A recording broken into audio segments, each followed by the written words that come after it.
So let's continue on with our lecture about the industrial economy.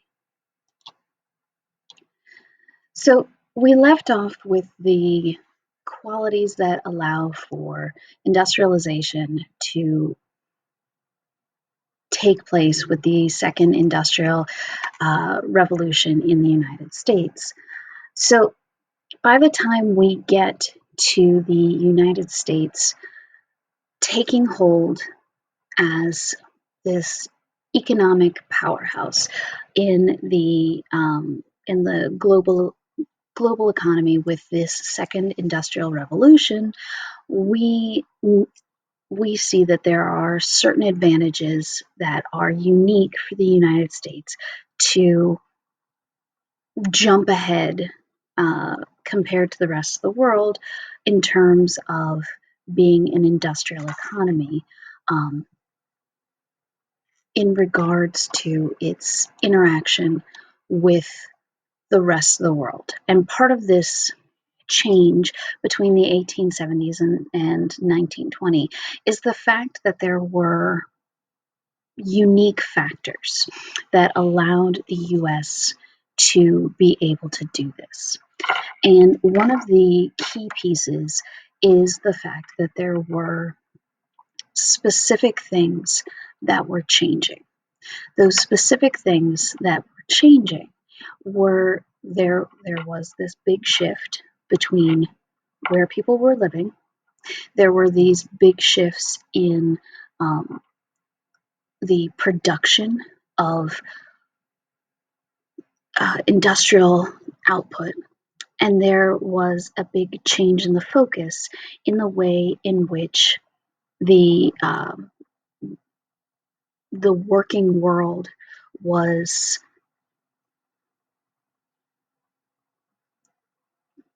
putting its ideas into place. So no longer was the focus primarily on labor in farming, but labor in industrialized work what was encouraged, and work in small scale farming was not the only source of income. And particularly in expanding our transportation networks had become a key focus of in the newly industrialized society. So one of the things that was important to understand is that the US is changing its focus on this newly industrialized era. So one of the things that is important to understand is that as we are changing this perspective, the financial backing during this time period is going to be incredibly focused on this rapid expansion. The United States in particular is going to see that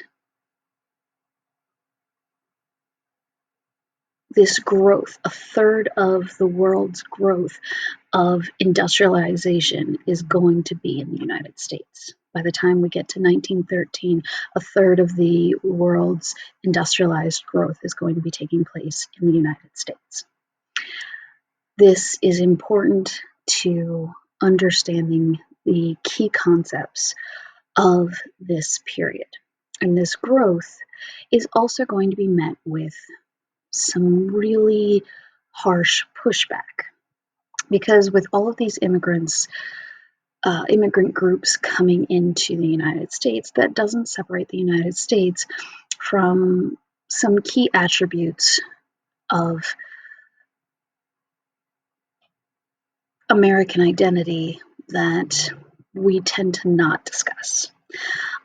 When we look at American identity, one of the attributes of our American identity that we tend to undersell is the fact that American identity is highly tied to its xenophobic roots. So with this we can look at a key illustration from this time period from the artist here in Puck, volume 11, number 274. And this is Uncle Sam's lodging house. Now, our key figure here, Uncle Sam, with our secondary figure of Columbia representing the ideals of liberty, freedom, the ideals of American identity. And we have all of these subgroups of working people that have come into the American forefront. And most of these subgroups are seen as being enfolded into the American identity, being brought in to the American identity, but they're not quite a part of America yet. They're still outsiders. And what's really important to understand is that they're not quite seen as good enough. So the quote it for Uncle Sam's lodging house, because obviously Uncle Sam, he is the embodiment of who is the owner of America, the gatekeeper of America. He has kindly offered this welcome to outsiders. One of the key components here is that by letting people in, you should be appreciative and grateful that you've been allowed in and not necessarily look the gift horse in the mouth. Yet, if you look at these accommodations, it's not so great, right? You've got essentially some pretty crappy bunking of slabs that are not quality accommodations. Yet, all of these people are in there, and the quote is, "Look here, you, everybody else is quiet and peaceable, and you're all the time kicking up a row, causing a problem." So which group is being singled out as being our problematic group? Well, our problematic group is being identified as the Irishmen. So during this time period, this is being pinpointed as 1882. So one of the key identifiers is that the Irish were very much a group that was looked down upon throughout much of American history. They were identified as being substandard because of their view as being less than the rest of their European counterparts. They were a different religious background than their counterparts because of the fact that they were predominantly Catholic, not Protestant. They were seen as being a servant class compared to their English counterparts. The English predominantly viewed them as being a lesser and subservient group, one that had lesser education, lesser qualities to them, and so they were often categorized as being much more of a mentally inferior, genetically inferior, however you wanted to categorize it, but being a stereotypically inferior group. So what are the qualities that we see here? That they're easily distempered, that they, you've got the alcohol that's in bed with them, the bottle of rye that is accompanying him in bed, that there's all of these bricks that have been thrown here at Uncle Sam. Now, one of the things that is included here is other racial tensions that have been added into this. The Chinese must go, recall Lowell, an Irish minister to England, Irish independence. So it's tying in the other issues of the time period. Now, we have some other key individuals that are being portrayed with other stereotypes of the time period. So we have our Chinese immigrant in the bed next to him. Obviously, over-exaggerated features as well. Here, smoking an opium pipe with the over-exaggerated facial features, the long braid, the exaggerated hand features to, again, make him look less than human. We see the same with the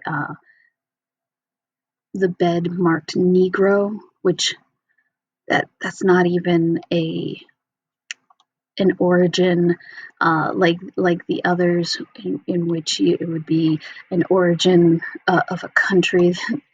This is an origin that's denoting a racial origin as opposed to a country origin. So the idea that we would have these denotations that clearly indicate that people are separated out within race and country origin all kind of highlight these racial and ethnic and and individual divides within the country that are kind of highlighting all of these xenophobic traits that are present in this time of an influx of immigration. From this same publication, we have another featured illustration dealing with immigration. So you have our Eastern European immigrant who is coming quite literally off the boat towards a bunch of well-dressed men. The well-dressed men seem to be doing quite well for themselves in the fancy clothes, many of which have incredibly well adorned clothing here with the fur. Several of them in what looks to be top hat and tails, incredibly wealthy looking individuals.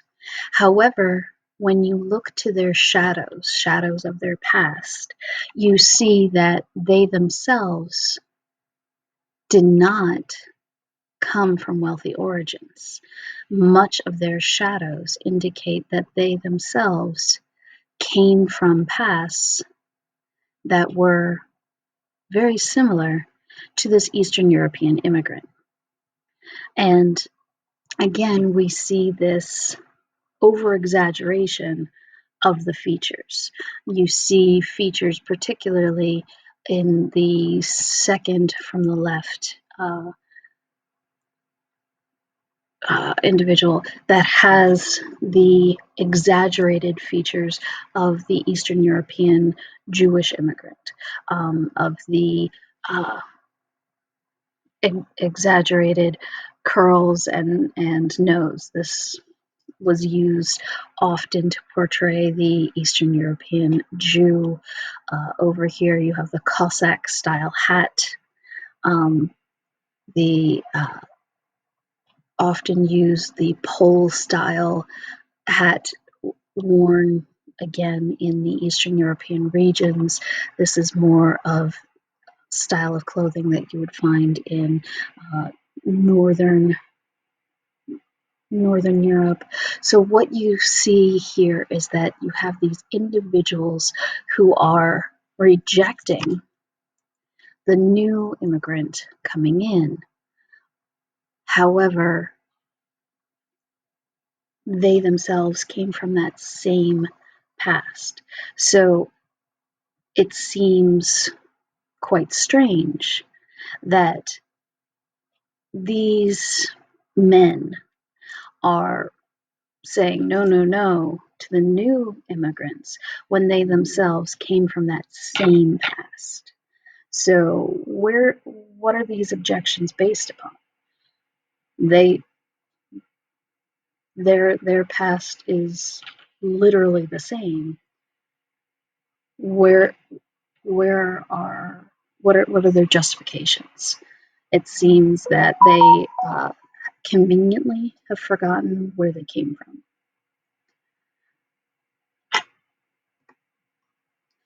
And often the fears around these these fears of outsiders were heavily tied to political fears, fears about unionization and labor that were heavily connected to the ideas that if we allowed